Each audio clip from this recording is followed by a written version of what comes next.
దేవుని నామ స్తోత్రాలు. మీ అందరికీ వందనాలు. దేవుని మాటలు ఎంతసేపు బైబిల్లో ఇజ్గా రాజు అను ఒక ఆయన రాజుగారు ఉన్నాడు. ఆయన ఏళ్ళబడిలో ఒక ఆయన వచ్చాడనమాట. ఎవరో సన్హీబురాజు అని ఒక ఆయన దేశాలని ఆక్రమించుకుంటూ దేశాలు జయించుకుంటూ వస్తున్నాడనమాట.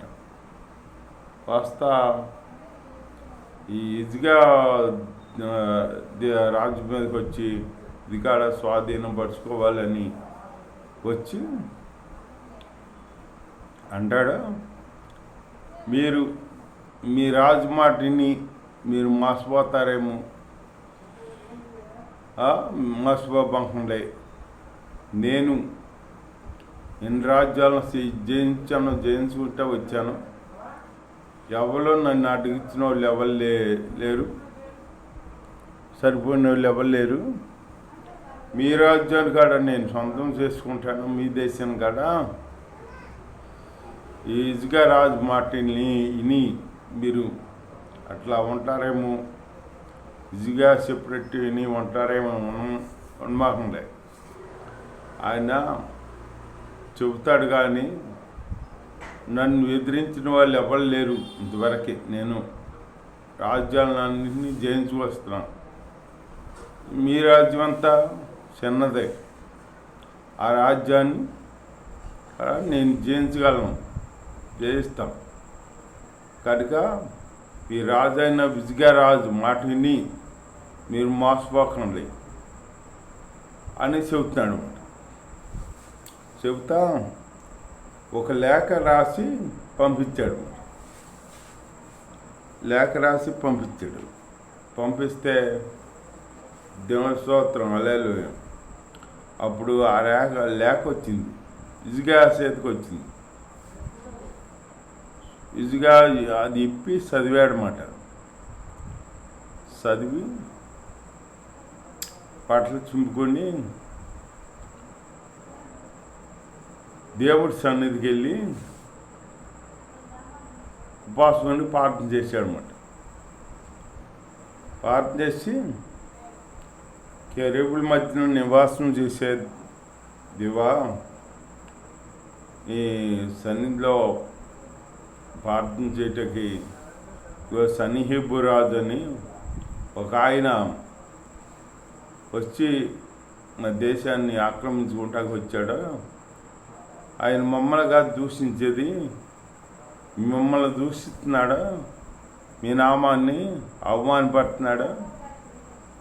కనుక సైన్యముల అధిపతి యెహోవా దేవా, నీవే కార్యం చేసి ఈ విపత్తి నుంచి నాకు మమ్మల్ని గట్టెక్కించే దేవుడు నీవే అని చెప్పి ఆ సన్హీబురాజు అన్నది మమ్మల్ని కాదు, మీ నామాన్ని దూషిస్తున్నాడు, మీ నామాన్ని అవమానపడుతున్నాడు. ఎవరు నా చేతిలో నుంచి మిమ్మల్ని రక్షించేది ఎవరు రక్షించగలరు అని అంటున్నాడు. విరవీగుతున్నాడు ప్రభా. అతను విరవీగేతనాన్ని మీరు అణిసివేయండి అని చెప్పి ప్రార్థన చేసినప్పుడు ఈయన ప్రార్థన చేసేటప్పుడు దేవుడు ప్రార్థన ఆలకించి కార్యం చేశాడనమాట. కార్యం చేసి ఒక రాత్రి కాలం దేవదూతను పంపి దండుపేటలోకి 185,000 మందిని సంహారం చేసేసింది దేవదూత. 185 మంది, 185,000 మంది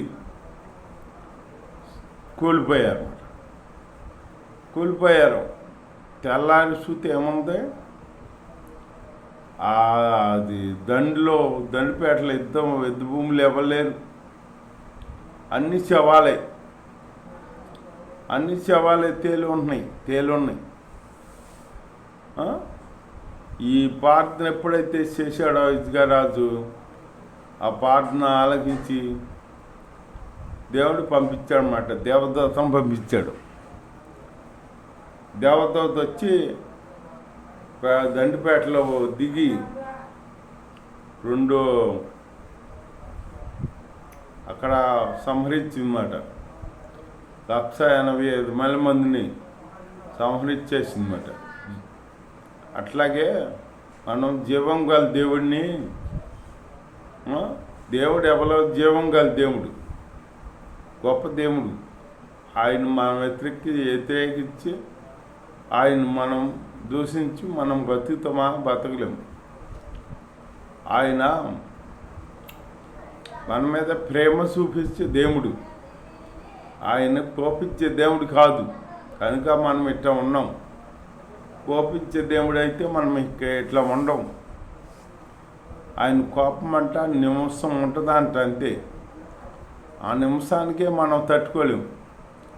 ఆయన దయ ఆయుష్కాలం అంతా ఉండదంట. అంత గొప్ప దేవుడు ఆయన. మనల్ని అంతగా ప్రేమించాడు. అంతగా ప్రేమించి మనల్ని కాపాడుతున్నాడు. మనం ఆ దేవుడి ప్రేమ తెలుసుకోలేకపోతున్నాం. దేవుడు ఎంతగానో ప్రేమించాడు మనల్ని. ఎవ్వరూ ప్రేమించలేని రీతిగా దేవుడు మనల్ని ప్రేమించాడు అన్నమాట. యేసయ్య ఆయన ప్రేమకు హద్దులు లేవు, హద్దులు లేవు, ఇంత అని చెప్పలేము. మనల్ని ప్రేమించాడు అన్నమాట. ఆ ప్రేమను మనం అర్థం చేసుకుని యేసయ్యని నమ్మకంగా మనం సేవించాలి. ఆయన గణపరచాలి. ఆయన త్యాగాన్ని గుర్తించాలి. ఆయన మన కొరకు త్యాగం చేశాడు అన్నమాట. ప్రాణ త్యాగం చేశాడు. ఈ భూమి మీదకి వచ్చి మన కొరకు ఆయన జీవితం అంతా ఆయన ఎన్నో కార్యాలు చేసి మన కొరకే ఆయన ఎన్నో కార్యాలు అద్భుతాలు చేసి తన చివరికే తన ప్రాణాన్ని కాడ మన కొరకు మనము శిక్ష అనుభవించకూడదని ఆయన శిక్ష భరించాడు అన్నమాట. మనం శిక్ష నుంచి విడిపించబడాలని ఆయన శిక్ష అనుభవించాడు అన్నమాట. అంతేకాని ఆయన శాతగాని వాడిని లేక ఏమో సిలువలో మరణం అవ్వాల. ఆయన చేతకాడేమో దేవుడేం కాదు.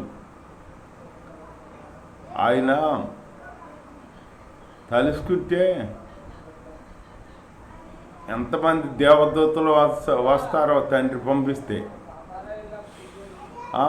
జయించి మళ్ళీ ఈ యేసయ్యని అసలు పట్టుకునే వాళ్ళే కాదు. యేసయ్యని ముట్టుకుంటే వాళ్ళు ఎందరో ఉంటారు దేవదూతలు, అందరూ వచ్చి ఒకసారి వచ్చి వాళ్ళని పెడితే వాళ్ళని ఎదిరించగలరా వీళ్ళు? ఇప్పుడు యేసయ్య కావాలని అప్పగించుకున్నాడు అన్నమాట. మన కొరకు తండ్రి పంపించాడు. యెహోవా దేవుడు యేసయ్యని మన కొరకు పంపించాడు అన్నమాట. ప్రాణత్యాగం చేస్తా కాడ ముందే చెప్పి పంపించాడు అన్నమాట. భూలోకంలో నరుల కొరకు ప్రాణత్యాగం కాడ చెయ్యాలి, అట్లాంటి త్యాగం నువ్వు చేయగలవా అని అంటే నేను చేస్తాను తండ్రి అని అప్పుడు చెప్పాడంట. చెప్పి భూలోకానికి వచ్చాడంట. భూలోకానికి వచ్చి అప్పుడు మన కొరకు ఎంతగానో శ్రమపడి పరిచర్య కాడ చేసి దాసు స్వరూపం ఎత్తి నేను అవి అద్భుత కార్యాలు చేస్తున్నాయి, ఆశ్చర్య కార్యాలు చేస్తున్నా, నేనేంటి పని చేస్తామేంటి, నేనేంటి ఇట్లా ఉండటమేంటి అనుకోలే. ఆయన అనుకోకుండా శిష్యులు పాదాలు కడిగాడు అన్నమాట. శిష్యులు పాదాలు కడిగాడు. ఎందుకు అడిగాడు? మనం కాడ ఒకళ్ళ పాదాలు ఒకళ్ళు కడుక్కోవాలని ఆయన ఆ పని చేశాడు అన్నమాట. మనం ముందు ఇలా జరగాలని యేసయ్య చేయకుండా మనల్ని చేయమని ఏది చెప్పలా. ఆయన బాప్టిజం పొందాడు యోర్దాను నదికి వచ్చి. ఆయన బాప్టిజం పొందాల్సిన అవసరం ఉందా? అసలు ఆయన దేవుడు కదా, ఆయన బాప్టిజం ఇది అందుకు పొందక్కర్లా, కానీ పొందాడు వచ్చి. ఎందుకు? మన కొరకు ముందు మనం అట్లా బాప్టిజం పొందాలని, రక్షణ పొందాలని ఆయన గుర్తెరిగి మనల్ని మన కొరకు మాదిరిగా ఉన్నాడనమాట, మాదిరికరంగా చేశాడనమాట. అన్నీ మాదిరికరంగా ఉండి ఎంతగానో మన కొరకు ప్రాణత్యాగం కూడా చేశాడు. చివరికి చేసి 40 దినాలు మళ్ళీ లెగిసినాక, సమాధి లెగిసిన తర్వాత 40 దినాలు అటు ఇటు తిరిగి అందరికీ దర్శనమిచ్చి 40 దినాలు అయినాక తండ్రి దగ్గరికి ఆహారం అయ్యి వెళ్ళాడనమాట. మీకు స్థలాలు సిద్ధపడితే వెళ్తున్నాను నేను అని చెప్పి వెళ్ళాడనమాట. అలాగే మనకు స్థలాలు ఇక్కడ లేవు. ఎంత మనం ఇదేంటంటే ఒక యాత్ర చేసేవాళ్ళు అట్లాగా, అంతేగాని మన స్థలాలు అయ్యి ఇక్కడ లేవు, అక్కడ ఉంటాయి పరలోకంలో. అక్కడ మనం సంపాదించుకోవాలి. అక్కడ సంపాదించుకోవాలంటే ఎట్లా? ఇక్కడ మనం లేని వాళ్ళకి సహాయం చేయాలి. 2 అంగీలు ఉంటే ఒక అంగీ ఇమ్మన్నాడు పొరుగువాడికి యేసయ్య. అన్ని యేసయ్య చెప్పిన పనులన్నీ మనం చేసామనుకో, పరలోకంలో మనం స్థలం సంపాదించుకుంటాం, అన్నీ సంపాదించుకుంటాం అన్నమాట. అట్లా జీవించాలన్నమాట. అంతేగాని యేసయ్య మన కొరకు ఎంతగానో త్యాగం చేస్తే యేసయ్యను గుర్తించగా మనం ఆయన మన దగ్గరకు వచ్చి నేను తలుపు వద్దనేమన్నాను, నువ్వు తలుపు తీస్తే నాతో నీవు భుగం చేతాము అని చెబుతున్నాడు దేవుడు.